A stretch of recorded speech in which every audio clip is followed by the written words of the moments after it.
तो हमारे channel ADX animation movie की एक और नई और धमाकेदार वीडियो में आप सभी का स्वागत है। आज हम बात करने वाले हैं एक ऐसी मूवी की जो हॉरर, मिस्ट्री और इमोशन का परफेक्ट कॉम्बिनेशन है। इस मूवी का नाम है थामा, जो कि मडक फिल्म्स यूनिवर्स की एक और नई फिल्म है। यानी वही यूनिवर्स जिसमें हमें स्त्री, मुंजिया और भेड़िया जैसी सुपरहिट मूवीज देखने को मिली थीं। और हाँ दोस्तों, थामा भी सीधे इन्हीं फिल्मों से जुड़ी हुई है, जिसमें पहले की फिल्मों के कई सारे कैरेक्टर्स के रेफरेंस और लिंक देखने को मिलते हैं। तो चलिए दोस्तों, बिना किसी देरी के इस हॉरर कॉमेडी ड्रामे की रहस्यमयी दुनिया में चलते हैं और जानते हैं थामा मूवी की पूरी कहानी शुरू से अंत तक। कहानी की शुरुआत होती है आज से हजारों साल पहले, उसी दौर से जब अलेक्जेंडर सिकंदर पूरी दुनिया को जीतने निकला था। वो अपने सैनिकों के साथ भारत की धरती पर कदम रखता है, लेकिन जैसे ही वो एक घने जंगल से होकर गुजरता है, रात के अंधेरे में अचानक उसकी पूरी सेना पर खौफनाक हमलावरों का झुंड टूट पड़ता है। ये लोग इंसान नहीं होते। इनकी आंखें लाल चमकती हैं, दांत बेहद लंबे और ताकत इतनी भयानक कि पूरी ग्रीक आर्मी कुछ ही मिनटों में ढेर हो जाती है। यहां पता चलता है कि ये सब लोग असल में बेताल हैं, यानी वो शापित आत्माएं जो इंसान के मरने के बाद एक राक्षसी रूप ले लेती हैं। उनका लीडर होता है यक्षासन नवाजुद्दीन सिद्दीकी, जो इन बेतालों का राजा है। यक्षासन और उसकी सेना अलेक्जेंडर के सारे सैनिकों का खून पी जाती है और वहीं से शुरू होती है थामा यूनिवर्स की जड़ें। अब कहानी आती है वर्तमान में, जहां एंट्री होती है हमारे हीरो आयुष्मान खुराना की, जो मूवी में निभा रहे हैं आलोक गोयल का किरदार। आलोक एक जर्नलिस्ट है, एक लोकल न्यूज चैनल आजाद न्यूज के लिए काम करता है। लेकिन आलोक की एक समस्या है, वो TRP के लिए कुछ भी कर सकता है। यानी अगर असली खबर ना मिले तो वो खबर बना भी सकता है।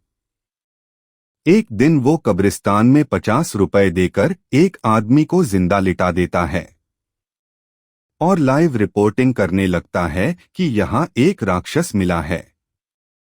लेकिन जैसे ही वो आदमी उठकर भागता है, पूरे चैनल पर आलोक का मजाक बन जाता है। न्यूज में फेल होकर और लोगों की हंसी का पात्र बनकर आलोक अपने दो दोस्तों के साथ हिल स्टेशन ट्रिप पर निकलता है, थोड़ा दिमाग फ्रेश करने के लिए। ट्रिप के दौरान तीनों दोस्त जंगल में ट्रैकिंग के लिए निकलते हैं। आलोक सेल्फी लेने के लिए एक पेड़ पर चढ़ता है, लेकिन जैसे ही फोटो क्लिक करता है, वो देखता है कि उसकी तस्वीर में उसके पीछे एक भालू खड़ा है। भालू उस पर हमला करता है, दोस्त भाग जाते हैं और आलोक किसी तरह भागकर जंगल के अंदर गहराई में पहुंच जाता है। वो पेड़ की जड़ों के बीच छिप जाता है और वहीं बेहोश हो जाता है। कुछ समय बाद जब आंख खुलती है तो उसके सामने खड़ी होती है एक रहस्यमयी और बेहद खूबसूरत लड़की, ताड़का रश्मिका मंदाना। ताड़का उसकी जान बचाती है, उसका इलाज करती है और कई दिनों तक उसकी देखभाल करती है। लेकिन दोस्तों, यहां ट्विस्ट ये है, ताड़का इंसान नहीं बल्कि एक बेताल है। हाँ, वही प्रजाति जिससे अलेक्जेंडर की सेना तबाह हुई थी। पर ताड़का बाकी बेतालों जैसी नहीं है। वो इंसानों का खून नहीं पीती, बल्कि वह आलोक को बचाकर रखती है। शायद पहली बार किसी इंसान से लगाव महसूस करती है। इसी बीच मूवी हमें दिखाती है उस जंगल के अंदर एक भव्य लेकिन डरावना मंदिर, जहां सारे बेताल रहते हैं। उस मंदिर में एक मूर्ति होती है, थामा की। थामा कोई देवता नहीं बल्कि बेतालों का पूर्वज राजा है, जिसके हाथ में उसका खुद का दिल होता है। यहां से कहानी जुड़ती है पौराणिक काल से, देवी दुर्गा और राक्षस रक्तबीज की कथा से। रक्तबीज को यह वरदान था कि उसके खून की हर बूंद से एक नया रक्तबीज जन्म लेगा। देवी दुर्गा ने उसे मारने के लिए बेतालों का निर्माण किया, जो उसका खून जमीन पर गिरने से पहले पी जाते थे। इसी तरह रक्तबीज का अंत हुआ और बेतालों को धरती पर छोड़ दिया गया ताकि वो संतुलन बनाए रखें। अब युगों बाद इनका राजा है यक्षासन, जो कैद है उसी मंदिर के पास की एक गुफा में। उसे खुद उसके ही अनुयायियों ने बंदी बना रखा है, क्योंकि वो बेतालों के पवित्र नियम तोड़ चुका है। 5वां अध्याय, आलोक और ताड़का की दुनिया। धीरे धीरे आलोक को होश आता है और वो ताड़का से दोस्ती कर लेता है। दोनों एक दूसरे के करीब आने लगते हैं। लेकिन तभी बेतालों को पता चलता है कि एक इंसान उनकी टेरिटरी में घुस आया है। वो लोग आलोक को पकड़कर मंदिर ले आते हैं, जहां पुरोहित रक्तक्ष राजप्रेमी फैसला करता है कि आलोक को बंदी बनाओ। लेकिन कुछ बेताल जो यक्षासन के वफादार हैं, आलोक को सीधे उसी गुफा में डाल देते हैं जहां यक्षासन कैद है। यक्षासन आलोक को देखकर खुश होता है। वो कहता है कि उसने 75 सालों से इंसान का खून नहीं पिया और अब आखिरकार मौका मिला है। लेकिन जैसे ही वो हमला करने वाला होता है, ताड़का वहां पहुंचती है और आलोक को बचाकर उड़ा ले जाती है। दोनों जंगल से भाग निकलते हैं और शहर पहुंचते हैं। आलोक के घर पहुंचने पर पता चलता है कि उसके परिवार वाले तो उसका श्राद्ध कर रहे हैं। उन्हें लगा था कि वो मर गया। जब वो अचानक जिंदा लौटता है, सब चौंक जाते हैं। उसके पिता परेश रावल को शक होता है कि ये उनका बेटा नहीं बल्कि कोई डुप्लीकेट है। कुछ सवाल जवाब के बाद वो मान लेते हैं कि यही उनका बेटा है।